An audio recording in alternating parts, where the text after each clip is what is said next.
Amém. Obrigado, pastor Bruno. Mais uma vez, meus irmãos, boa noite, na graça e na paz do Senhor Jesus. Deus abençoe a todos vocês também que estão nas suas casas. Que Deus esteja abençoando, falando com você nessa noite. Meus irmãos, vamos fazer brevemente uma reflexão na palavra do nosso Deus. Pastor Bruno, obrigado mais uma vez pela oportunidade, de estar aqui tendo essa parte.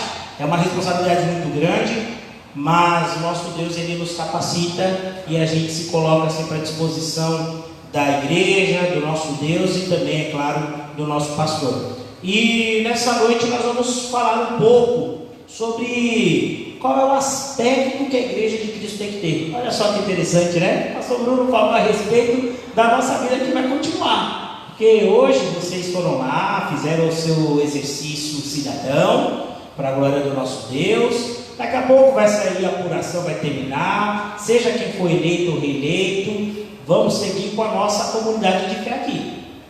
Aí terça-feira volta, culto da MC, a oração da MCM, quinta-feira tem culto de oração, semana que vem estamos aqui novamente no final de semana. Então assim, meus irmãos, a vida da igreja ela vai continuar.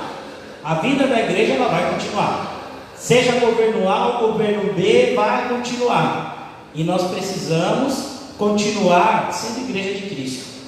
Nós não podemos ser qualquer ajuntamento. Como o pastor Bruno bem falou, se fosse para nós vivermos de ajuntamento, nós estaríamos em qualquer outro lugar nesse momento. Sabe, eu estava vindo agora, é incrível, pastor Bruno, como é que tem um monte de ruas que estão fechadas. A galera colocou ali embaixo uns brinquedos de criança, aí eu e a Thalita ali desviando do trânsito, demos de cara, tivemos que voltar de ré. Aí tinha uma outra rua que os caras estavam lá, um bar lá cheio de pessoas que fecharam a rua. Se fosse para nós estarmos em qualquer ajuntamento, estaríamos com certeza num desses ajuntamentos. Mas nós estamos aqui porque nós entendemos que vivemos dentro do propósito de Deus. E esse propósito de Deus, ele tem que se aplicar na nossa vida também, por onde nós formos. Não adianta nada a gente só ser pessoas tementes a Deus aqui dentro, quando lá fora, que é a prova dos 10, a gente abre mão de tudo aquilo que a gente aprende aqui, daquilo que a gente vive aqui dessa forma de interagir uns com os outros, de abraçar uns aos outros, de compreender quando existe um erro, mas que tudo é perdoável, que tudo é tolerável. Então nós precisamos, irmãos, entender que a igreja vai continuar. E de repente, daqui a um tempo, daqui a uns anos, nenhum de nós estaremos aqui. Terão outros depois de nós. Mas a igreja de Cristo, ela vai continuar. Até a vinda de Cristo Jesus, a igreja de Cristo estará aqui. E para a igreja ela permanecer forte, ela permanecer focada, ela permanecer determinada, ela permanecer dentro do propósito de Deus, nós precisamos ter aspectos de Cristo Jesus. Nós não podemos ser qualquer igreja. Nós não podemos ser qualquer... Só um instantinho, irmãos. Nós não podemos ser qualquer igreja, nós não podemos ser qualquer povo, nós não podemos ser qualquer comunidade de fé. Nós precisamos ser uma igreja de Cristo verdadeiramente, na nossa essência e também na nossa transparência para com os outros e na nossa aparência também. E nessa noite nós vamos falar aqui um pouco. Eu convido você a abrir sua carta na epístola de Paulo aos Colossenses. Paulo aos irmãos de Colossos, os Colossenses, que fica ali depois da carta de Filipenses, tá bom? Então, carta de Paulo aos Colossenses, capítulo 1. Nas próximas vezes que eu estiver voltando aqui, faremos aqui algumas exposições breves a respeito da palavra de Deus dentro da epístola do apóstolo Paulo aos Colossenses. Mas hoje, nessa noite, nós vamos fazer aqui uma breve leitura na carta de Paulo aos Colossenses, capítulo 1. Vamos fazer aqui uma breve exposição e tentar achar aqui uma forma de nós fecharmos essa reflexão sobre o aspecto que a igreja de Cristo ela deve ter. O aspecto que a igreja de Cristo ela deve ter. Muito tempo, meus irmãos, a gente via, era muito interessante. Hoje ainda tem muito disso, mas não mais como antigamente, mas tem muito. de o irmão, por exemplo, o irmão da Assembleia passar e ver o irmão da Batista um pouco mais social, um pouco mais, com a Bíblia mais à mostra do seu braço, e dar aquele paz do Senhor, varão, paz do Senhor, varão. Sabe, essas saudações, que a gente via muito antigamente. A pessoa estava no social, já se assemelhava a pessoa ao Evangelho. A pessoa, ela estava, com uma Bíblia na mão, associava a pessoa ao Evangelho. E hoje ainda tem, hoje ainda tem muito disso, desse estereótipo. Ainda existe um pouco desse estereótipo, mas eu não estou dizendo que isso seja essencial, que não é essencial para nós como cristãos, porque nós vamos falar que os aspectos da Igreja de Cristo, ele vai muito mais além do que o visual de forma literal, o visual de forma literal, ele vai mais além, ele vai no visual mesmo, na questão espiritual.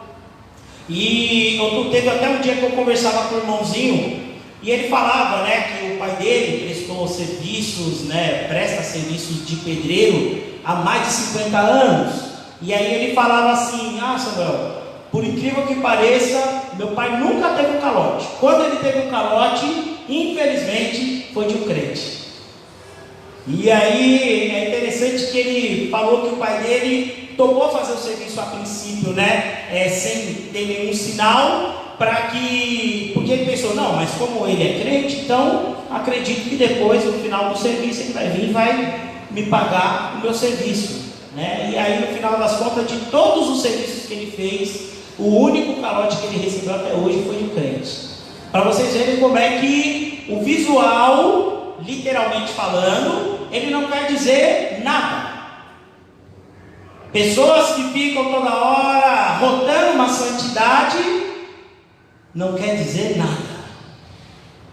Porque Deus, claro que Ele se importa com o nosso comportamento. Claro que Ele se importa, com a nossa forma de falar, o nosso jeito de agir. Claro que Ele se importa. Mas muitas vezes a gente acaba descambando para um moralismo vazio, para uma santidade exacerbada, arrotando uma santidade toda hora, que ninguém presta, que ninguém serve, que olha, vocês não são dignos da minha companhia, da minha amizade. E aí a gente começa a se encher de nós mesmos, e começamos a fazer aquela oração que tanto incomodou Jesus, lá em Mateus 23, que Jesus ele olha os fariseus, e eles estão lá, fazendo questão de estar na frente da congregação, e agradecendo a Deus por ele não ser como os gentios, por ele não ser como os samaritanos, e ele agradecendo, porque olha, Senhor, obrigado, porque eu faço acontecer, eu dou as minhas esmolas, eu oro 3 vezes ao dia. E a gente muitas vezes acaba se perdendo nisso. Eu já vi gente que ficou tão encantado com a Bíblia, que começou, irmão Edson, a inventar uma nova Bíblia. Começou a fazer um quadrinho do gibi da Turma da Mônica, praticamente, sabe? Começou a ter interpretações próprias. Mas por quê? Porque começou achando que não, eu sou uma pessoa conhecedora da palavra de Deus, e ninguém me pega, e olha só, eu estou no outro nível. E é Deus, Ele quer que nós sejamos conhecedores da sua palavra, mas Ele não quer que nós sejamos soberbos, de acharmos que só porque temos um conhecimento a mais, somos maiores que os nossos irmãos. Porque de adianta nós termos total domínio das Escrituras, se nós não sabemos a sua essência firmada em nossas mentes? Não adianta de nada. O aspecto que Deus quer de uma igreja é que ela seja uma igreja que conheça a sua palavra, que medita na sua palavra, e que exorta na palavra, que ama na palavra, uma igreja que se suporta na palavra, uma igreja que repreende, uma igreja que acolhe, uma igreja que prega a transformação na palavra. Não existem desvios apócrifos, não existem caminhos apócrifos. Apócrifo, irmão, é tudo aquilo que não tem uma inspiração da parte de Deus, aquilo que é considerado fora da linha inspirativa da parte de Deus. E a gente muitas vezes traz coisas, sentimentos apócrifos para dentro dos nossos corações, achando que isso vai ser suficiente para nós conhecermos mais a Deus. E muitas vezes esquecemos que para conhecer a Deus nós precisamos ser pessoas humildes de coração. O próprio Jesus Cristo fala: olha, sejam como eu, sejam humildes. Sabe? A gente quer complicar. A gente quer complicar a nossa relação com Deus. A gente quer complicar a nossa relação com o nosso irmão. A gente quer achar que as coisas elas vão se resolver de acordo com a medida que nós vamos crescendo no nosso entendimento próprio, na nossa soberba. E nós precisamos entender que nós estamos aqui como igreja para crescermos em unidade, para crescermos apoiando uns aos outros. Senão, de nada serve nós estarmos aqui nessa noite. E nós vamos falar, irmãos, de uma igreja que o apóstolo Paulo ele nunca conheceu esses irmãos. O apóstolo Paulo ele nunca esteve na cidade de Colossos. Essa cidade provavelmente foi formada por Epáfras, um dos evangelistas, obreiros do apóstolo Paulo, que você vai ver lá na carta de Filemão, né? Ele vai fazer uma breve saudação a Epáfras e vai também usar, né, de Epáfras, que é o pastor, provável pastor dessa igreja. Ele vai usar de Epáfras para ser um mediador no conflito entre Onésimo e Filemão. Depois você pode acompanhar na sua casa essa carta de Filemão. Mas o apóstolo Paulo ele direciona justamente essa carta para Epáfras, para que Epáfras ele leia para a igreja de Colossos. É uma igreja que, como eu disse, ele nunca conhecia esses irmãos presencialmente, mas após Epáfras estar enfrentando por dificuldades, porque esse contexto que essa carta é escrita ali entre o ano de 61, 62 antes de Cristo, pouco ali antes da morte do apóstolo Paulo, ele já está na sua prisão em Roma.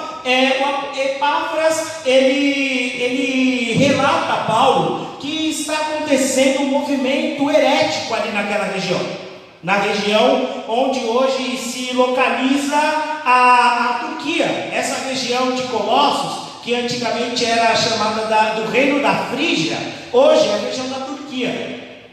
E Epáfras então ele relata para Paulo que tem um movimento herético que junta um sincretismo religioso que traz elementos judaicos, elementos gregos, do culto, né, pagão grego, e elementos também do gnosticismo, ou de um pré-gnosticismo. E eles querem implantar isso dentro da igreja.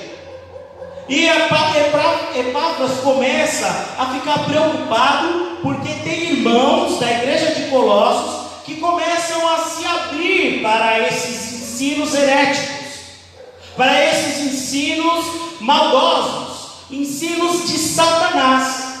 Um desses pensamentos é a respeito do conhecimento. É um conhecimento exacerbado. Eles acham que para poder se chegar a Deus num grau de santidade, é necessário que você passe pelos níveis de conhecimento. E aí, meus irmãos, acompanhem no capítulo 1, que o apóstolo Paulo, ele já vai chegar justamente falando sobre essas questões. Olha só, vamos fazer a leitura a partir do versículo 3. Capítulo 1, versículo 3 de Colossenses.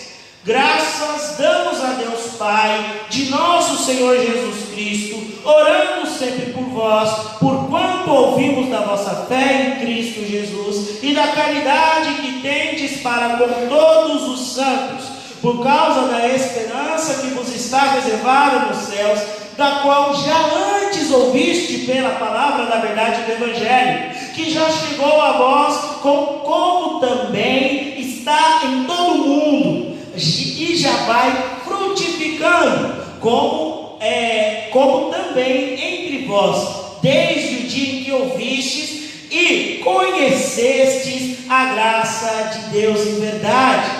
Então, o apóstolo Paulo ele chega aqui primeiramente fazendo uma oração. Graças nós damos ao Senhor nas nossas orações, lembrando de vocês. Obrigado, Deus, por essa igreja de irmãos aí que demonstram tantas qualidades, e que o melhor de tudo é o amor deles, é a esperança, é a fé deles na esperança do porvir, e eles são crentes na palavra de Deus, ao mesmo tempo também que essa mesma fé que chegou a eles tem sido propagada também em todo o mundo. Então Paulo ele já chega agradecendo a Deus, orando a Deus por esses irmãos de Colossos, porque são irmãos que ouviram a palavra de Deus, que entenderam, reteram para si a palavra de Deus, aprenderam a palavra de Deus. E aí um pouco mais à frente no versículo 7, como aprendestes de Epáfras, nosso amado conservo, que para vós é um fiel ministro de Cristo, o qual vos declarou também a vossa caridade no Espírito. Por esta razão também, desde o dia em que ouvimos, não cessamos de orar por vós e de pedir que sejam cheios do conhecimento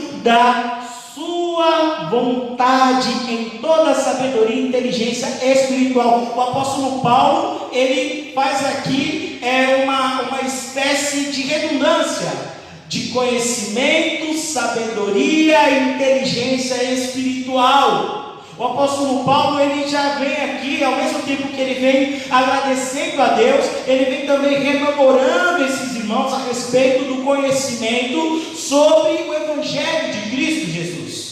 E aí ele diz aqui, nesse finalzinho aqui do versículo 9, que pedir que sejais cheios do conhecimento da sua vontade, em toda sabedoria e inteligência espiritual, em toda sabedoria e inteligência espiritual. O que o apóstolo Paulo está dizendo aqui é o seguinte, irmãos, vocês não têm que ficar buscando conhecimentos exacerbados, níveis de conhecimento, porque o conhecimento de Deus é revelado para nós, ele é pleno. Por que ele é pleno? Porque ele é o conhecimento que vem de Cristo Jesus.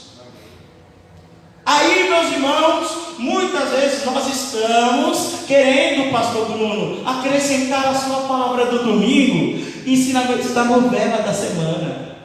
A gente está querendo acrescentar uma literatura. Pô, pastor Bruno, eu peguei essa literatura aqui e eu acho que ela complementa a Bíblia. Não, meus irmãos. O conhecimento da igreja de Cristo Jesus, ele é pleno. Cristo Jesus, ele não nos veio dar um grupo de escolhidos, e através desses grupos de sábios escolhidos, nós vamos passar uma parte do conhecimento para um outro grupo de sábios escolhidos. Não, Cristo Jesus, ele veio para todos. Cristo Jesus, ele se revelou para o mundo. É por isso que nós temos um dos nossos princípios batistas, é justamente o sacerdócio universal. O sacerdócio universal, ele não requer hoje um intercessor por nós, mas todos nós somos intercessores de nós mesmos e por nós mesmos. Nós muitas vezes queremos ficar criando essas celeumas, esses caminhos, como eu já disse, apócrifos, que não vem de Deus. Você vê aqui que são irmãos, olha só como é que o apóstolo Paulo vem falando. Olha, irmãos, eu louvo a Deus pela vida de vocês. Fico muito feliz porque vocês abraçaram o Evangelho de Cristo Jesus, que vocês foram transformados pelo Evangelho de Cristo Jesus, ao ponto que outras regiões do mundo estão crendo no Evangelho de Cristo Jesus, justamente pelo testemunho de cada um de vocês. Parabéns! Mas também eu não posso deixar de me preocupar, porque eu peço a Deus para que Ele complete em vocês sabedoria, inteligência espiritual, conhecimento da vontade, para que vocês compreendam que a sabedoria, que tudo que vem de Deus, ele não vem pela metade, mas que Deus ele já se revelou a vós plenamente. E o sacrifício de Jesus ele foi pleno, e a ressurreição de Cristo Jesus ela foi plena. E Cristo Jesus está vivo plenamente, vive e reina para todo sempre. Mas vocês não podem ficar achando que Cristo Jesus, Ele está retido na mente dos homens. Infelizmente, essas são características do homem caído. O homem ele tem o sonho de dominar Deus, ou de estar no lugar de Deus, de destituir Deus da sua glória, para que Ele possa ocupar esse ponto de glória. E aí eles travestem as coisas como se elas fossem coisas boas. Ou como, por exemplo, esses homens desses dias aqui, esses heréticos, eles estavam confundindo esses irmãos, dizendo que eles tinham um conhecimento mais profundo, falando: olha, venham nos nossos métodos que vocês vão conhecer mais além. E é interessante que o apóstolo Paulo ele vai apontar aqui algumas questões. Olha só, vamos acompanhar aqui, versículo 11. Corroborados em toda a fortaleza, segundo a força da sua glória, em toda a paciência e longanimidade com gozo, dando graças ao Pai, que nos fez idôneos para participar da herança dos santos. Aí o apóstolo Paulo ele vem aqui e fala: olha só, é o seguinte, vocês participam dessa esperança pela vida eterna com Cristo Jesus, porque vocês foram habilitados para viver isso por Cristo Jesus. Vocês não foram habilitados para viver a vida eterna por meio do seu próprio esforço, do seu próprio conhecimento, mas vocês tornaram-se idôneos, porque um dia vocês compreenderam que foi Cristo Jesus quem fez todo o trabalho do sacrifício. Todo o trabalho do sacrifício, todo o trabalho de levar sobre si as dores, os pecados, todo o trabalho de limpar o mundo, de justificar, de tirar da condenação aqueles que estavam afundados nas trevas, foi feito por Cristo Jesus. Não foi feito por filósofos, sociólogos, historiadores, não foi feito por cientistas, não foi feito pelo pastor mais eloquente, não foi feito pelo missionário mais caridoso. O trabalho de salvação para que nós fôssemos herdeiros em Cristo Jesus foi justamente realizado por Ele. Não existe algo que vai te elevar mais a Deus senão o próprio Cristo Jesus, que é o caminho, a verdade e a vida, e ninguém vai ao Pai se não for por Ele. Irmão Samuel, então quer dizer então que aquela história de todos os caminhos nos levam a Deus está errada? Está errada, porque um só caminho nos leva ao Pai, e esse caminho já foi reivindicado em Cristo Jesus. Avançando aqui, meus irmãos, versículo 13: o qual nos tirou da potestade das trevas e nos transportou para o seu reino, para o reino do Filho do seu amor, em quem temos a redenção pelo seu sangue, a saber, a remissão dos nossos pecados. Olha que trecho mais lindo, meus irmãos. Aqui Paulo está fazendo um momento de louvor. Aqui dizendo: olha, irmãos, somos chamados a Cristo Jesus por meio do seu sacrifício, a qual nós temos remissão dos nossos pecados. Nós temos tudo para estarmos ainda na lama da condenação, mas Cristo Jesus manifestou amor por cada um de nós. Não tem por que nós ficarmos terceirizando, achando que não tem uma suficiência no poder de Cristo Jesus. Tem gente que até hoje fica dando moral: não é que a gente adora, é que a gente, vocês já ouviram isso? Não é que a gente adora, a gente venera. Não, meus irmãos, você pode venerar, idolatrar, adorar, está errado, porque Deus não divide a sua glória com ninguém. A glória sempre será de Deus.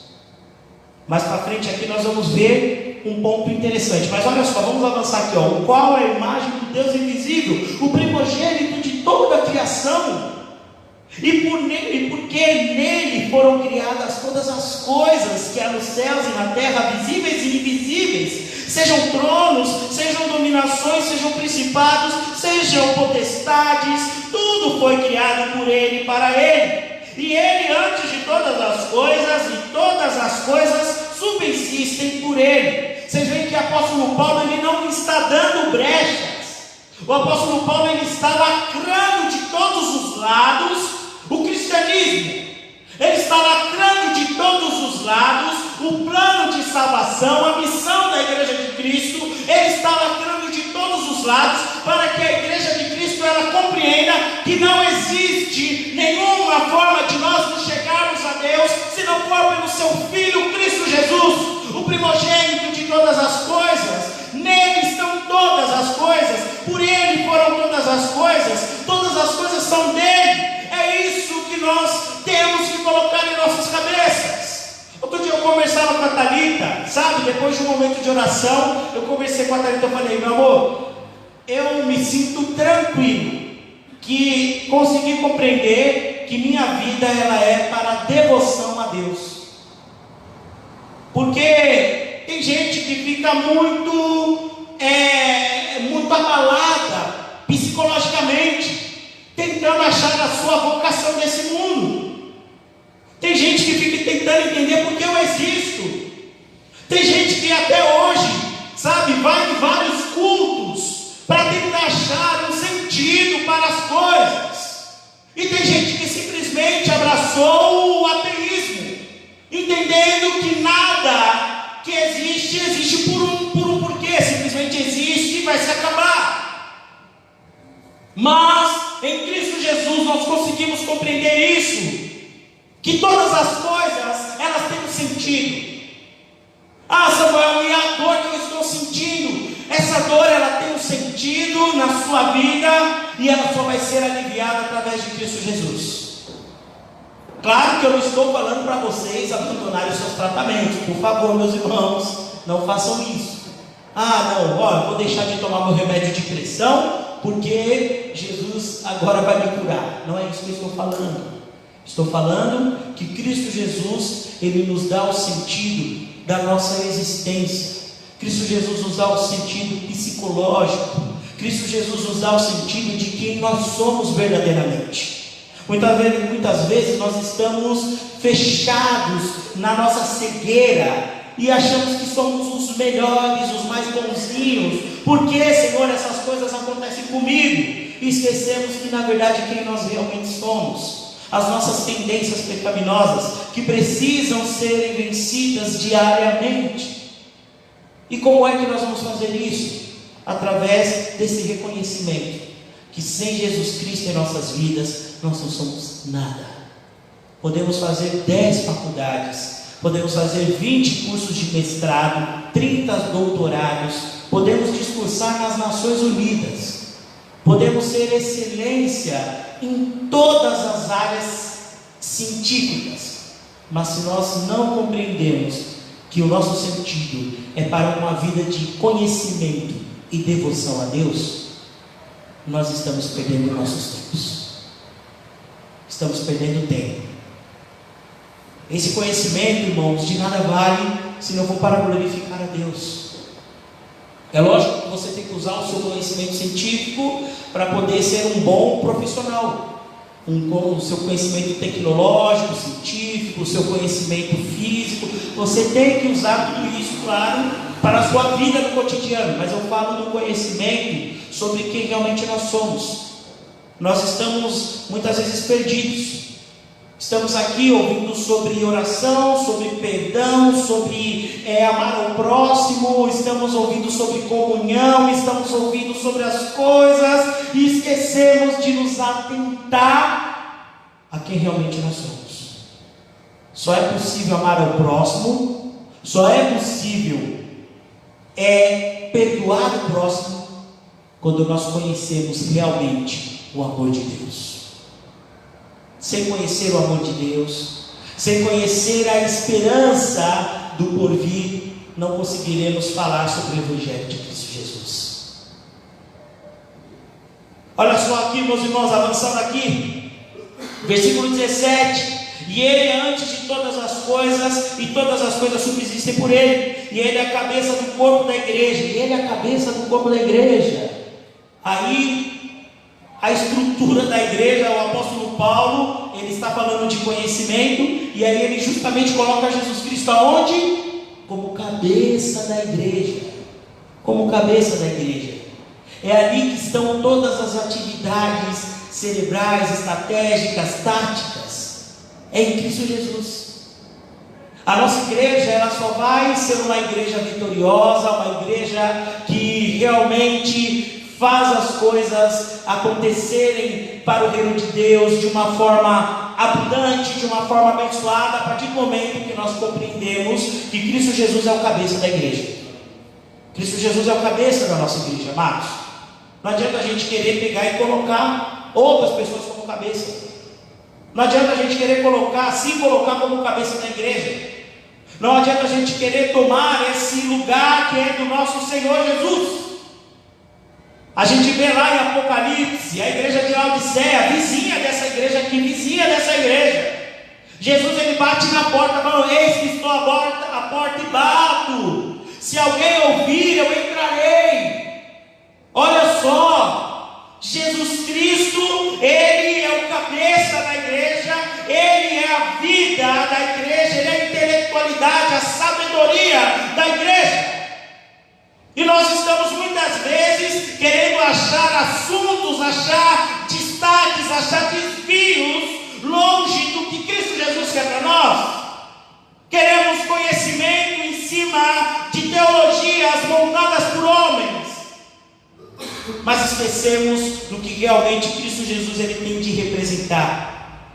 E aí ele diz aqui: ele é a cabeça do corpo da igreja, é o princípio primogênito dentre os mortos, para que em tudo tenha preeminência. Olha que lindo, Jesus Cristo é o cabeça da igreja, é o princípio de tudo e o primeiro dentre os mortos. Ele é o primeiro, né? É interessante, uma vez eu vi um comentário de um pastor falando, né, sobre essa questão de Cristo Jesus ser o primeiro, pois nele está essa preeminência, nele está o cumprimento da promessa da ressurreição. Percebe? Nós não estamos falando de reencarnação, nós estamos falando de ressurreição. Nós estamos falando: vocês vão ter uma nova chance, uma nova... Não, meus irmãos, nós estamos falando de desfrutar de uma vida eterna. É muito mais, é ser glorificado, estar longe do pecado, estar longe da corrupção para sempre. E qual é a garantia que isso vai acontecer? O nosso Senhor Cristo Jesus. O nosso Senhor Cristo Jesus, Ele foi o primeiro, e Ele abriu um caminho para a igreja que estará subindo aos céus. Por isso, meus irmãos, não percam a esperança da vida eterna com Deus. Não percam a esperança da vida eterna, achando: mas já passou tanto tempo. Mas a ciência não comprova que tem um céu. Mas olha, os arqueólogos, os paleontólogos, eles dizem... Não se prendam. Não se prendam aos ensinos deste mundo, às teorias deste mundo, porque é o próprio Deus quem está falando para vocês.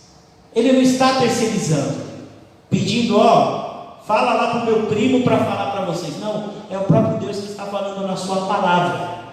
Toda a palavra do Senhor, ela é divinamente inspirada por Deus. E ele está falando que Cristo Jesus, além de ser o primeiro da igreja, ou seja, a nossa igreja ela não está baseada numa liderança humana, ela está baseada na liderança de Deus. Além de tudo, Ele ainda por cima é o primeiro, abriu o caminho, ressuscitou, para que toda a sua igreja saiba que nós faremos o mesmo caminho que Ele, estaremos ressurretos, glorificados em Deus para todo sempre. E aí, meus irmãos, nós não vamos, como eu disse, não vamos mais se preocupar com esses problemas, com as dificuldades. E para fechar aqui nesse ponto, o primogênito de todas as coisas, para que tenha a preeminência, para que em tudo ele tenha preeminência, ou seja, Cristo Jesus é o primeiro em todas as coisas. Avançando aqui, versículo 19: porque foi do agrado do Pai que toda a plenitude nele habitasse, e o que havendo por ele feito a paz pelo sangue da sua cruz, por meio dele reconciliasse consigo todas as coisas, tanto as que estão na terra como as que estão nos céus. Olha que lindo, é incrível, olha só. E o que havendo por ele feito a paz pelo sangue da sua cruz, olha só, a paz pelo sangue da sua cruz, por meio dele reconciliasse consigo todas as coisas, tanto as da terra quanto as que estão nos céus. Olha só, a vós também, que no outro tempo ereis estranhos e inimigos do entendimento pelas vossas obras más, agora contudo vos reconciliou no corpo da sua carne pela morte, para perante ele apresentar santos e irrepreensíveis e inculpáveis. Se na verdade permanecerdes. Vou parar aqui no versículo 22, porque no versículo 20, o apóstolo Paulo ele aponta sobre a corrupção que atingiu tanto a humanidade, mas também o corpo angelical também foi atingido por essa corrupção. Só que é interessante que essa corrupção era para esse corpo angelical que se rebelou diante do reino de Deus, ela não tem mais reconciliação, mas para nós há reconciliação. O apóstolo Paulo ele diz aqui, olha só, e o que havendo por ele feito a paz pelo sangue da sua cruz, por meio dele reconciliasse consigo mesmo todas as coisas que estão na terra como as que estão nos céus. Então, através de Cristo Jesus, tudo foi reconciliado através dele. Claro que nós estamos falando da questão dos rebeldes lá que caíram lá por Satanás. Nós estamos falando de toda uma criação, de tudo aquilo que Deus fez, e que lá em Gênesis ele fala, e Deus viu que era bom. Tudo isso foi corrompido pelo pecado, porém Cristo Jesus é tão poderoso que através do seu sacrifício na cruz do Calvário, ele conseguiu reconciliar até mesmo toda a criação. Toda a criação, todas as coisas estão reconciliadas através do seu sacrifício. E vós também, que no outro tempo eram estranhos, inimigos do entendimento pelas vossas obras más, agora contudo vos reconciliou no corpo da sua carne pela sua morte, para perante ele vos apresentar santos, irrepreensíveis e inculpáveis. Se na verdade permanecerdes fundados e firmes na fé, e não vos moverdes da esperança do Evangelho que tendes ouvido, o qual foi pregado a toda a criatura que há debaixo do céu, e do qual eu, Paulo, estou feito ministro. E aí o apóstolo Paulo ele fecha reafirmando a necessidade da esperança da igreja, que o nosso conhecimento está baseado em Cristo Jesus, e que este conhecimento nos levará a vencer o mundo, e que este conhecimento nos levará para a vida eterna com Cristo Jesus. Mas esse conhecimento, ele só tem sentido se ele for baseado em Cristo Jesus.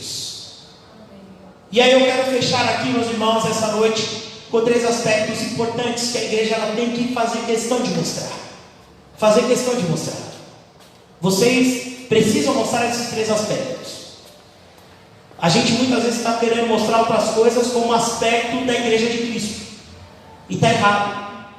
Porque Cristo Jesus, a partir do momento que nós somos completos através do conhecimento do seu sacrifício na cruz do Calvário, da reconciliação que alcançamos em Deus através dele, Cristo Jesus nos dá 3 características marcantes para que nós possamos nos definir como igreja dele.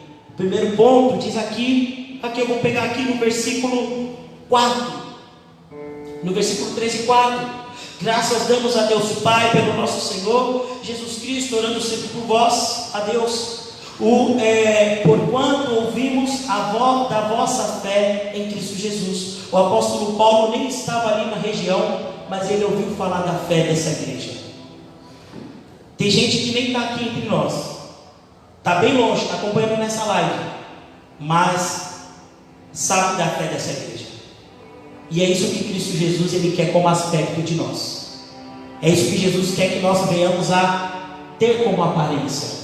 Uma igreja que tem fé, uma igreja que vive pela fé.